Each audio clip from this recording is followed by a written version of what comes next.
Somebody who is very willing to run the full marathon, do the full thing, complete the whole project, and tie it up with a really nice bow. Those are the entrepreneurs that actually make it big.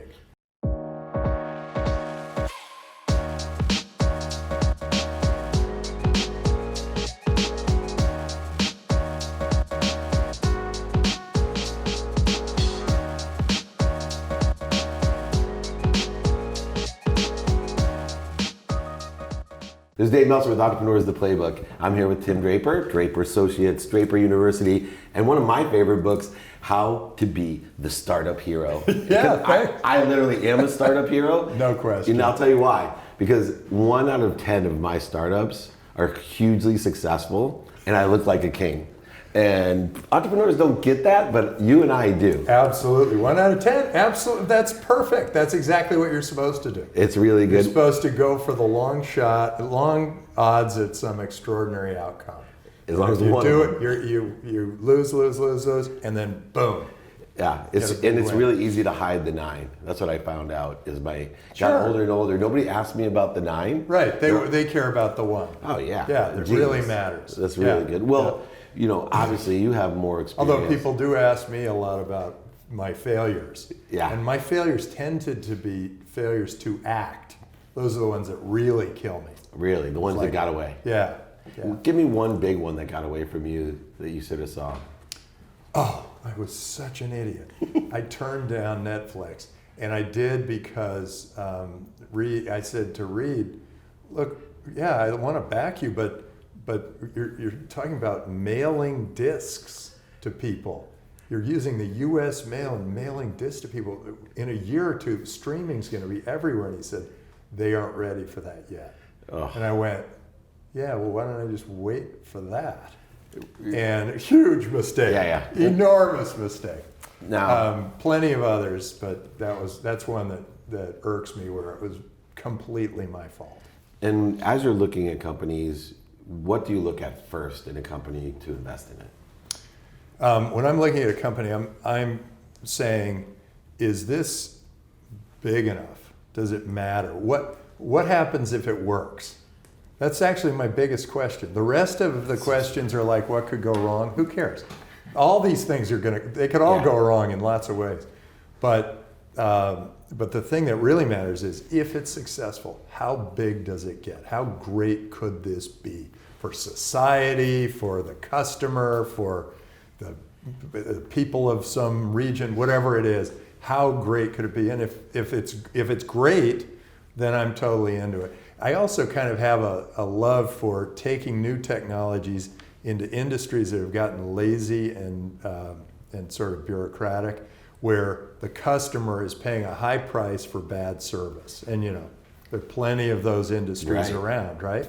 That's really healthcare, smart. Banking, government, worst car service, dealers highest. Used to be that way. Yeah, it's still a little antiquated. Those are great industries. Now, I had a saying for mine. It was 3 things I want to say in respect. Can it make a lot of money? Can it help a lot of people? But also, can I have a lot of fun with it? Do you still look for that enjoyment piece when the fun part? Well, I want to make sure that the team is having fun doing what they're doing. That's important. Yeah. And make a lot of money is actually almost a counterintuitive thing for me, because when I ask the question, the people who want to make a lot of money tend not to make a lot of money. The ones who have passion for the field, for the science, for the marketplace, for the customer, they make a lot of money, and they never even, maybe in the back of their minds they thought, maybe I'll get rich, but really they just had a mission. And the mission, the ones who want to make a lot of money, when the going gets tough, they disappear. Right.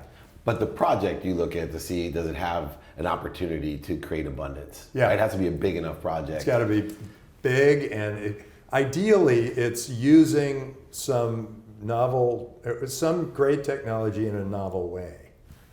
Or maybe taking an industry and sort of turning it on its head.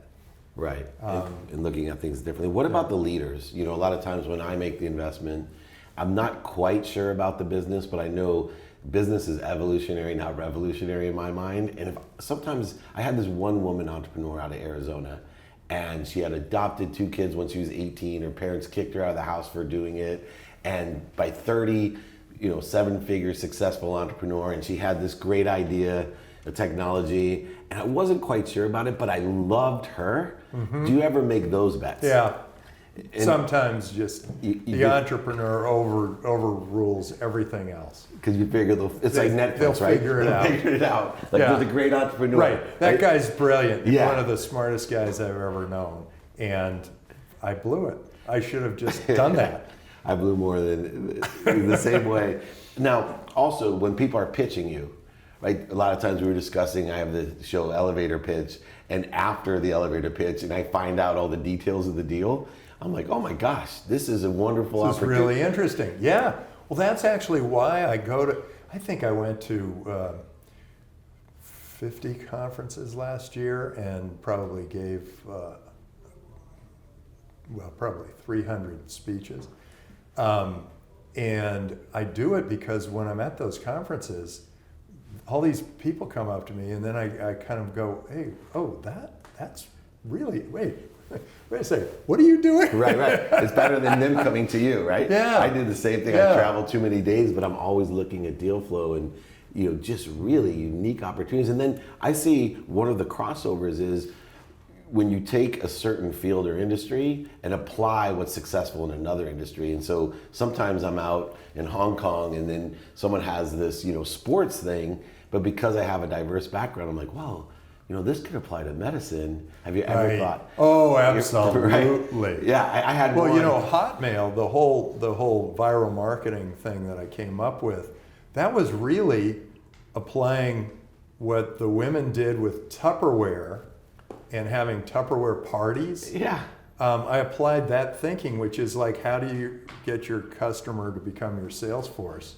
And I said, well, wait a second. If I'm sending you an email, you send it to your friends. They send it to their friends, and it just goes. It spreads Viral, virally. That's and so that was like maybe one of the biggest things I've ever done, and it came because I was applying something I had learned from somewhere else into this new field. It applies all the time. I had a deal the other day where because I deal with athletes a lot, and they wanted to have one-on-one time for athletes to talk to their fans, and it has an automatic billing system in it. But immediately in my mind, because I went to law school and worked for West Publishing and did the merger with Thomson Reuters with Westlaw in the early 90s, I backed into technology. I looked at it and I said, oh my gosh, this would be great for consultants and lawyers, because the biggest complaint that we always have with lawyers is, did you really spend that much time on the phone with me? Or so imagine having a face-to-face conversation and you get to see the billable and your credit card can pay it immediately, right? Right. And so they had no idea. They were all over the sports side. I said, hold on, I have an introduction for you on the legal side. Really interesting. And I love the deal now. Let's move to Draper University. I like that one. Yeah, we'll talk. Okay. Moreover, though, Draper University is something that I see. I think our education system needs to be reformed. I have 3 teenage daughters, an 8-year-old son. 2 are going to college, and I'm sending them for social reasons, because if they really want to be educated, I have better ways to educate them when they know what they want to do. So give them 10 years and have them go to Draper University. When it's really a school for the 20 to 30-year-old, and it's so unique. We create heroes from ordinary people. They come out, they go in as ordinary people, and they come out feeling like, hey, I get it, I can do it, I'll try stuff. I'll go out and try stuff. And it's a team, it's all about the team. Whereas, and you're a sports guy, whereas in school, it's all about the individual, and getting an A means you didn't make any mistakes. We do the opposite. We encourage mistakes. We encourage failure. Try again. Pick yourself back up and go. We take them through very odd, strange things. Emotional training from this woman who's a Tony Robbins acolyte. Kind of nice. Reaches in there and grabs their heart and soul, and shakes it up. We put them through survival training with Navy SEALs and Special Forces and Army Rangers, and then we have All the best entrepreneurs come in, a bunch of great entrepreneurs come in and give talks. And then we have activities that are all team-based activities. So that it's so different from everything they learned in school. That's exactly It's all what we need. hands-on, it's all go, go, go. And I found that I was, we have a pledge and some other things. I found that I was repeating myself as I was talking to a lot of these different classes, because we've had quite a few classes, 13 classes and 1,000 students. No, it's been more than that, probably 16 classes and 1,000 students. And so I realized I should write a book. So I wrote the book. And the book is really for those people who want to be that kind of startup hero and they go out and do something great. And this is all based on the pledge. And the pledge is like, I will promote freedom at all costs, and goes on, I will fail and fail again until I succeed. I will explore the world with gusto and enthusiasm. And you decked out your whole office with superheroes. And, oh yeah, the whole place is full. I want to get on your list to teach, because that's my kind of school. And oh, I good, really you'd have fun. I would love that. Yeah, we only give anybody an hour. I get a little more time, but no, that's enough time for me. Yeah, they get an hour That's perfect. to teach, because we don't want one professor to kind of capitalize on their life for that long, because they're entrepreneurs. They've got to skip and figure out what's next and then go, that's where I'm headed. They need that broad base. And you feel what age is the best to enter the university? Because you're saying probably 24. 24. So they had a little bit of, and I think that's something in America that entrepreneurs make America and keep America great, in my opinion. Yeah. We solve all the problems.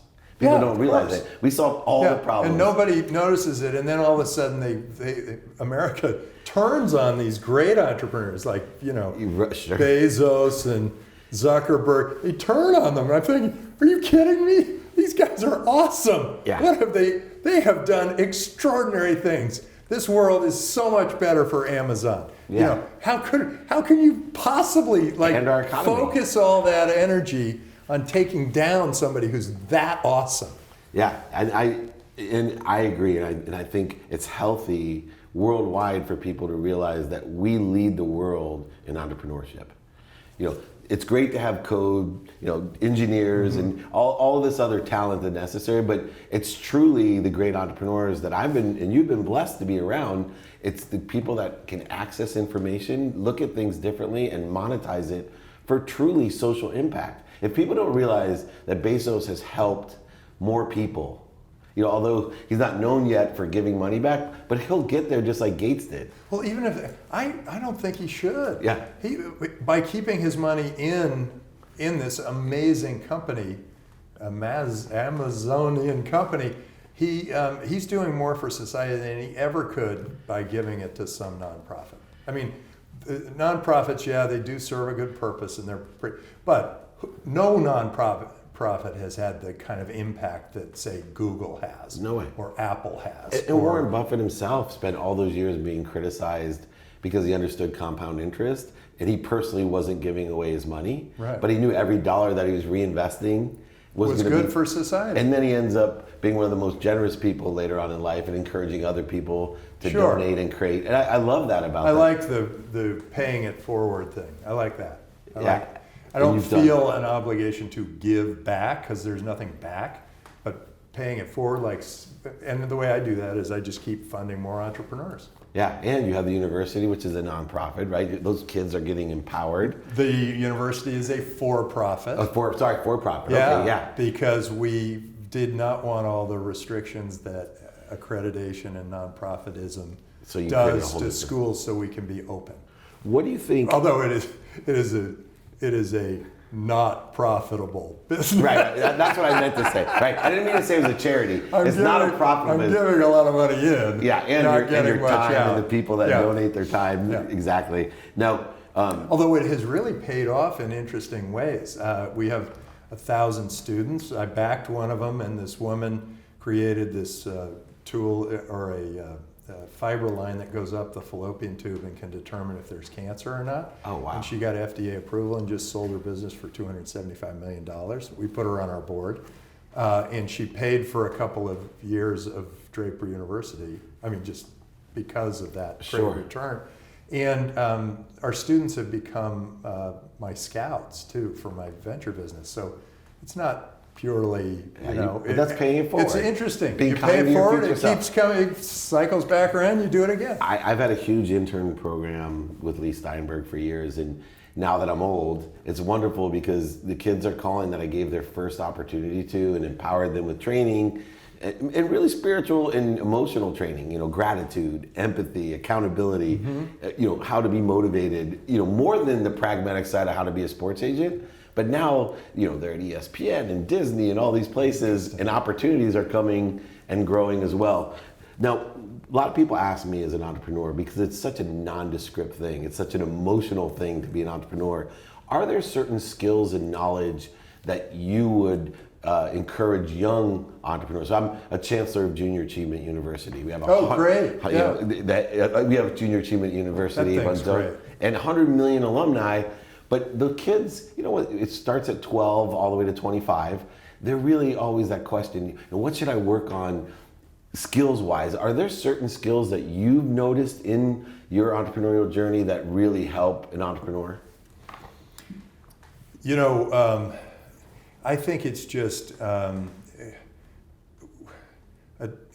think it's a combination of things, but a willingness to complete whatever the mission is. Just each time make sure that they're not, because it's so easy to quit. Right. So somebody who is very willing to run the full marathon, do the full thing, complete the whole project, and tie it up with a really nice bow. Those are the entrepreneurs that actually make it big. Because they have to, there's so many hard things to do and there's so many things that hit them during a day. But if they have that willingness to put in that little extra effort to just get it done and close it and get it done well, like the difference between an A and a B was probably took twice as much work. True. Okay, same thing with an entrepreneur. You want that attitude like, I'm going to put in twice as much work. And it's true, those subtleties of success. What I hear you saying though is you're looking for entrepreneurs that enjoy, so they have a passion for the consistent, everyday, persistent, without quit pursuit of their potential. They know that there's this infinity out there, and they have a different vision according to what they believe to be right. Last question. I like how you call it an infinity, because if they're thinking toward a goal, there isn't really an end goal. It used to be like, hey, we go public and that was the end goal. That doesn't make sense. Your end goal should be, society is going to change in a big way, or my customers will be so delighted they'll tell all their friends and it'll spread all the way around the world. That kind of thing. And then we'll have other services for them and we'll do a better job, and we'll do that kind of attitude, like just keep improving, is great for an entrepreneur. Yeah. In fact, Vivek Ranadive, who's now the King's owner, but started Tibco, I asked him, what's your secret to success? And he said, we just keep trying to make it better. Like BASF. Nobody knows this, we just make it better. Last question. What is your secret to success? Thank you for coming on. I do put up that extra work. Yeah. I think that's as much a part of it as any. I think I probably went to more events, saw more people, got interviewed more than any other venture capitalist on the planet, and I still keep going. And I think I keep pursuing better and better things because I've had positive feedback. There's something to that. If you get a little positive feedback early, it really helps you become successful, because you go, well, look, I did this and it came back this way. And so the positive feedback has been like, the world's opened up a lot because of my viral marketing, the Hotmail thing, and backing Skype. It opened up even more. Backing Bitcoin totally opened up the entire economy. I mean, I'm getting to see some of the world change that has happened because I just did that. I just kept working. But you're my first VC that I've had on for that reason, because we're a little bit different in age, although you look younger, but you were my startup hero. You know, with hot, you know, I was here in Silicon Valley, a young age.